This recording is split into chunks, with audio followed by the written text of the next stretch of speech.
എന്നോട് ചോദിച്ചു, ഈ തെരഞ്ഞെടുപ്പെല്ലാം വരാൻ വേണ്ടി പോവുകയാണല്ലോ, നേമം മണ്ഡലത്തിൽ എന്താ സ്ഥിതി എന്ന് ചോദിച്ചു. അപ്പോൾ ഞാൻ പറഞ്ഞത്, നേമം മണ്ഡലത്തിൽ ആര് മത്സരിക്കണമെന്ന് തീരുമാനിക്കേണ്ടത് എൻ്റെ പാർട്ടിയാണ് തീരുമാനിക്കേണ്ടത്. മറ്റു ചില പാർട്ടികൾ ചെയ്യുന്ന പോലെ സ്വന്തമായിട്ട് നേമത്ത് ഞാൻ മത്സരിക്കുന്നുവെന്ന് പ്രഖ്യാപിക്കാനുള്ള അധികാരാവകാശങ്ങൾ എനിക്കില്ല. എന്ന് മാത്രമല്ല, ഞാൻ 3 പ്രാവശ്യം അവിടെ മത്സരിച്ചു. ഒരു പ്രാവശ്യം രാജഗോപാലിനെ പരാജയപ്പെടുത്തി, മറ്റൊരു പ്രാവശ്യം നമ്മുടെ കുമ്മനം രാജശേഖരൻ സാറിനെ പരാജയപ്പെടുത്തി, ഒരു പ്രാവശ്യം ഞാൻ പരാജയപ്പെട്ടു. ഇത് അവിടുത്തെ നിയമത്തിൻ്റെ തിരഞ്ഞെടുപ്പിൻ്റെ 2-3 ടേമിൻ്റെ കാര്യം ഞാൻ സൂചിപ്പിച്ചെന്നാണ് പറഞ്ഞത്. അത് അല്ലാതെ നിയമത്തിൽ ഞാൻ ഇല്ലെന്നോ ഉണ്ടെന്നോ സ്വന്തമായി പ്രഖ്യാപിക്കാനുള്ള അവകാശം സംഘടനാപരമായും പാർട്ടിപരമായും എനിക്കില്ല. അത് തെറ്റായ ഒരു വാർത്ത അത് പറഞ്ഞതാണ്. ഞാൻ വീണ്ടും അത് എടുത്ത് ആ പറഞ്ഞ വാർത്ത ടെലിവിഷനിൽ വന്നത് റെക്കോർഡ് ചെയ്തെടുത്ത് നോക്കിയപ്പോൾ നേരിൽ കേൾക്കുമ്പോൾ അതിലൊരു പ്രശ്നം കാണുന്നില്ല. പക്ഷേ നിയമമെന്ന് പറഞ്ഞ ശേഷം നിർത്തിയ ശേഷം പറഞ്ഞപ്പോൾ ഒരു കൺഫ്യൂഷൻ ആ കാര്യത്തിൽ ഉണ്ടായിട്ടുണ്ട്. ഞാൻ അങ്ങനെ ഉദ്ദേശിച്ചിട്ടേ ഇല്ല. പാർട്ടിയാണ് അതിൽ നേമത്ത് മത്സരിക്കണമോ വേണ്ടയോ എന്ന് തീരുമാനിക്കേണ്ടത്.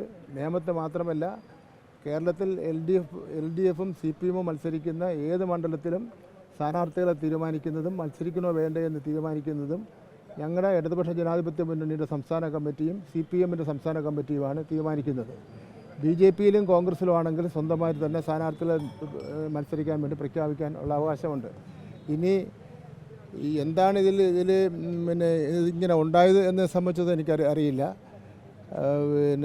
ബോധപൂർവം ആരെങ്കിലും ഒരു ചർച്ച ഉണ്ടാക്കുന്നതിന് വേണ്ടി ഇതിൻ്റെ ഇടയിൽ ഒരു പരിശ്രമം നടത്തിയിട്ടുണ്ടോ എന്നുള്ള കാര്യം ഞാൻ സംശയിക്കുകയാണ്.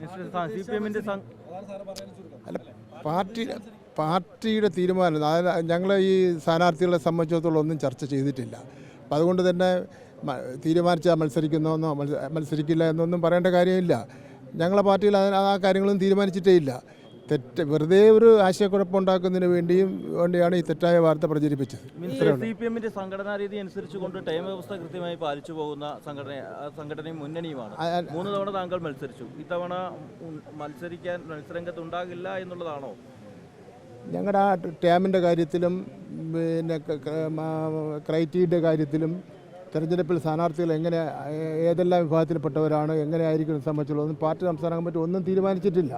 തീരുമാനിക്കാത്തൊരു കാര്യം എനിക്ക് പറയാൻ വേണ്ടി പറ്റില്ലല്ലോ. ഈ തദ്ദേശ തെരഞ്ഞെടുപ്പിൽ ഉൾപ്പെടെ അവിടെ BJP വലിയ മുന്നേറ്റമാണ് മണ്ഡലത്തിൽ ഉണ്ടാക്കിയിരിക്കുന്നത്. അത് വിജയസാധ്യത എന്തെങ്കിലും ആശങ്കപ്പെടുത്തുന്നുണ്ടോ ഇടതുപക്ഷ ജനാധിപത്യ മുന്നണി അസംബ്ലിയിൽ മത്സരിക്കുമ്പോൾ നിങ്ങൾക്ക് തന്നെ കാണാൻ വേണ്ടി കഴിയും, മനസ്സിലാക്കാൻ വേണ്ടി കഴിയും. തദ്ദേശഭരണ സ്ഥാപനങ്ങളിൽ ഉണ്ടായിട്ടുള്ള റിസൾട്ട് അല്ലായിരിക്കും ഉണ്ടാകാൻ വേണ്ടി പോകുന്നത്. ഇടതുപക്ഷ ജനാധിപത്യ മുന്നണി നല്ല ഭൂരിപക്ഷത്തോടുകൂടി വീണ്ടും അധികാരത്തിൽ വരുമെന്നുള്ള കാര്യത്തിൽ യാതൊരു തർക്കവുമില്ല.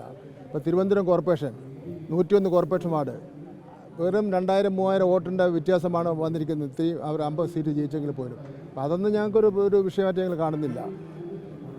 പാർലമെൻറ്റിൽ ഒരു വോട്ട് പാറ്റേണാണ്, തദ്ദേശഭരണ സ്ഥാപനങ്ങളിൽ മറ്റൊന്നാണ്, നിയമസഭയിലും മറ്റൊന്നാണ്. ആ നിലയിൽ കണ്ടാൽ മതിയാവും. BJP സംസ്ഥാന അധ്യക്ഷൻ അവിടെ മത്സരിക്കുമെന്ന് മുൻകൂട്ടി പ്രഖ്യാപിച്ചു കഴിഞ്ഞു.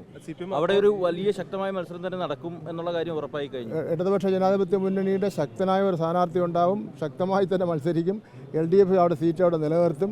BJPക്ക് ക്ലോസ് ചെയ്ത വോട്ട് സീറ്റ് ഇനി അക്കൗണ്ട് ക്ലോസ് ചെയ്തതാണ്, ഇനി അത് ഓപ്പൺ ചെയ്യാൻ വേണ്ടി വലിയ പ്രയാസമായിരിക്കും.